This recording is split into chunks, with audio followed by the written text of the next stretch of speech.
The birth certificate, a document of title and national debt. Why the all-caps name on your birth certificate is a juristic fiction. Understanding the registration process with the Department of Commerce. How your future labor is collateralized for Federal Reserve loans.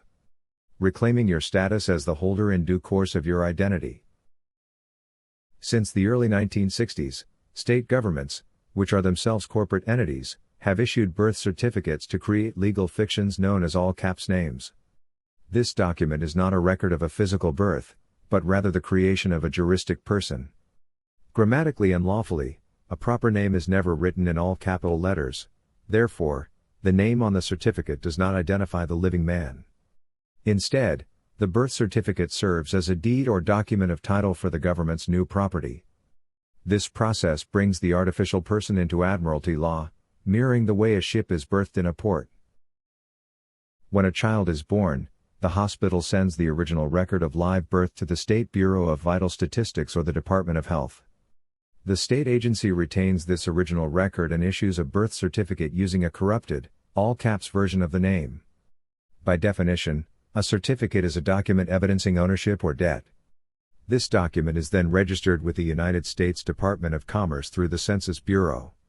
In legal equity, registered means the all-caps entity has become a surety or guarantor for the government's financial obligations, a status assumed automatically unless the living individual rebuts the presumption.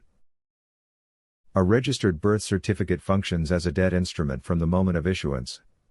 Once registered with the Department of Commerce, the Treasury Department is notified and subsequently takes out a loan from the Federal Reserve. The Treasury uses these funds to purchase a bond from the Department of Commerce, which then invests the proceeds into the stock or bond markets. The Treasury then issues securities, such as bonds, notes, and bills, using the birth certificate bond as surety. This entire cycle is backed by the estimated future tax revenues and lifetime labor of the person named on the certificate. Through this mechanism, the bankrupt corporate United States guarantees the labor of every citizen as collateral to the purchasers of its securities. This system is initiated by converting a lawful name into a juristic name. Legally, individuals are treated as indentured servants to federal, state, and local governments because the issuer of the birth certificate claims exclusive title to the legal person created. This control is further solidified when individuals voluntarily obtain driver's licenses, social security numbers, or marriage licenses, all of which are issued in all-caps names.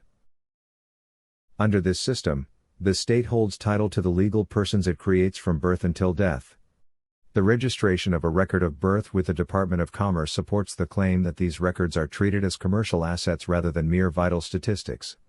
A simple certified record would suffice to prove a birth occurred, but registration transforms the event into a commercial transaction. To regain one's rights and personal liberty, the rightful owner must reclaim and redeem the instrument to become the holder in due course, effectively ending the state's claim to their life and labor.